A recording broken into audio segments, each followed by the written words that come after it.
All right, let's talk about the LSU spring game. I watched highlights of it. I saw a bunch of quarterback rotations. I saw some impressive running back play. What do I need to know about where LSU stands post-spring? Well, look, new coach, Brian Kelly, new coordinators, the whole works. We know what happened in the offseason. We know how he ended up in Baton Rouge. A bit of a surprise to many of us who are Notre Dame fans, but alas, here we are. It's the state of college football in 2022. Yeah. I'm over that part of it. Most of the way. Okay. Here's what you need to know about LSU. The defense, especially up front, is loaded. And that's a good place to be in the SEC. The defensive line, I think, is going to be a huge source of problems for anyone in the SEC West. Really, anybody that LSU plays. Really, anyone that LSU plays this year. Because the pass rush looks like it's going to be really, really good. They're going to be really good as a pass rushing unit. I think we saw that in the spring game. As we move our way over to offense, at least in terms of skill talent, Kayshon Boutte did not play. He was out. There was a really nice touchdown grab in this one by Malik Neighbors. Okay. Bit of a juggling catch that he caught in the back of the end zone. I think they're expecting good things from him. He's only a sophomore. That's exciting. And as you said, certainly at the running back position, generally speaking, looked pretty good. Yeah. Saw a couple nice runs from, I think it was John Emery, ran pretty hard. Yep. Emery figures to be the number one guy. Yeah. They've got options there. That's, I think, a good place to be if you're LSU. I hate to be cliche. Uh-oh. The story is the quarterback race. Yeah, of course. The story is the quarterback race.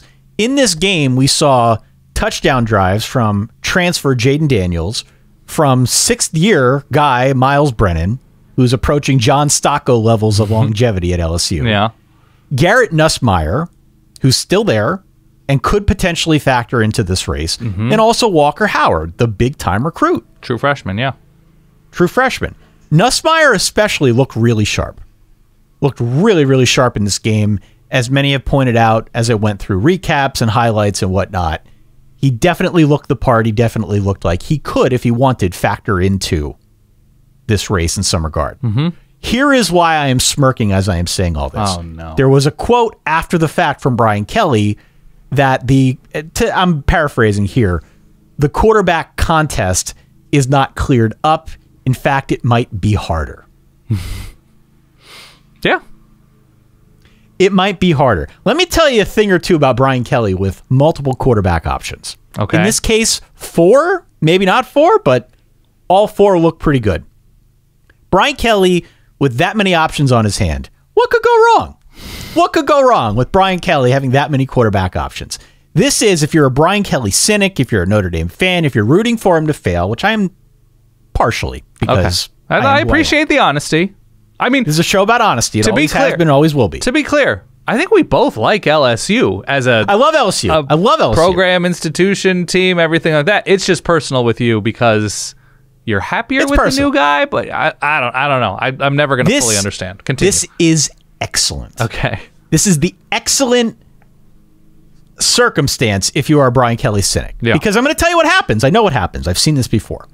What eventually happens is that Brian Kelly has to pick a starter because there has to be a starter. But he's going to leave the door ajar by talking about these packages that they've built for other guys with different skill sets. And so maybe that's Jayden Daniels. Maybe it's, let's just say hypothetically, it's Myles Brennan.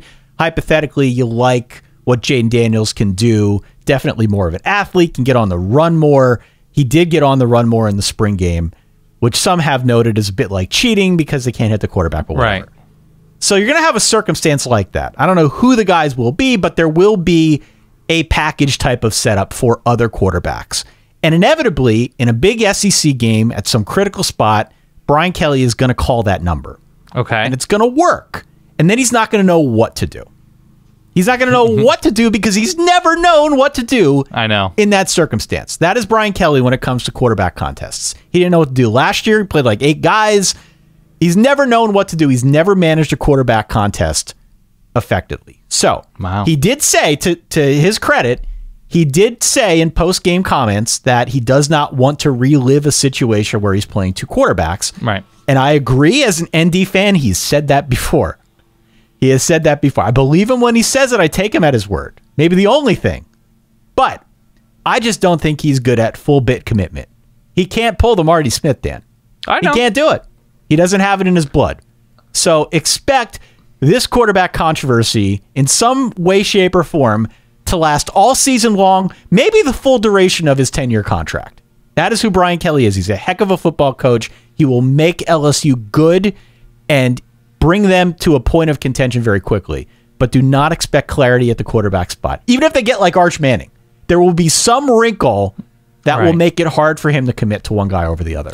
In all fairness, no matter who took the LSU job, they would be juggling quarterbacks, and they would be looking, staring down the barrel of a number of unproven guys and Jayden Daniels, who at his best is really interesting and promising and pretty good to not good, but at his worst, he threw 10 touchdowns to 10 picks last year and was very inconsistent. Very inconsistent. Everybody will acknowledge that Jayden Daniels has a great skill set. It's a different skill set than any other quarterback on the roster. That's appealing. Yeah. I understand why you'd want Jayden Daniels on your team. I understand why you'd want all the other guys on the team. Right. Too. Myles Brennan's been at LSU for a good long time now. Brian Kelly commented how smart he is, how he's poised, he knows where to go with the ball, knows what to do with it. Like, all of the guys that they have on this team bring a little bit something different to that quarterback position. Yeah. I'm just telling you, Brian Kelly's accomplished near everything outside of winning a national championship. He's built up a good defense at Notre Dame. He's gotten guys drafted off the line at tight end, at receiver. He's done a lot at just the college football coaching thing. He's been very good at it. Yeah. The one thing he's never done is develop a quarterback.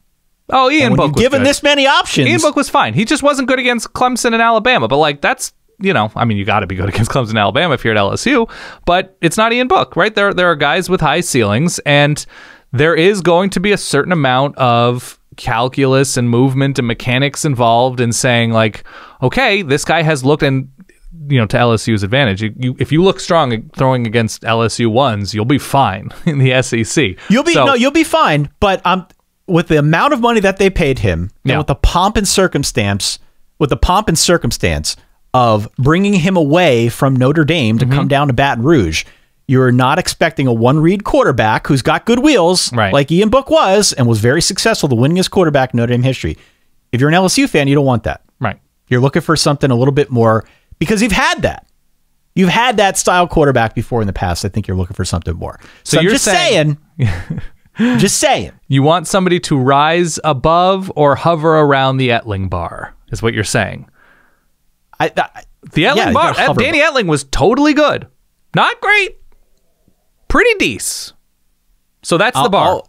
They're paying him a lot of money. Yeah, that's okay. They want him to win a national championship, and they would have paid. He will make them better very quickly. He will make that program far more stable. I trust in Brian Kelly to do that. I think he's a slam dunk hire. Yeah, he took Notre Dame to 2 playoffs. I mean, obviously, granted, different path with the independents, but he is a playoff coach who has gotten very much a playoff teams coach there and won a lot of games without super strong Heisman caliber quarterbacks. And so, yeah, if especially the pass rush is strong, especially if there's confidence in the offensive skill players, the secondary losing Derek Stingley is obviously a hit.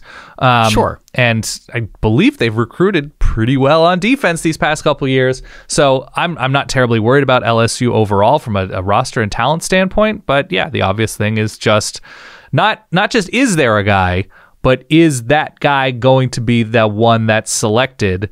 And if he's not, how quickly does Brian Kelly move? How thoughtfully does he integrate a guy who needs time, whether it's Nussmeier, whether it's Walker Howard after 4 or 5 games is more comfortable in the offense? If Jayden Daniels is not the guy or Myles Brennan's not the guy, that's the balancing act. There is paralysis by analysis when it comes to this specific thing for Brian Kelly. I'm not openly rooting for it. I am rooting for it quietly. Because, let's spice things up a little bit. Where should we go next? But let he who has selected the wrong guy who has not selected the wrong guy ever at quarterback cast the first stone. And the best of the sport have misevaluated and started the wrong guy. And so I know that it's personal with you, but I'm not as concerned in year one about something like that.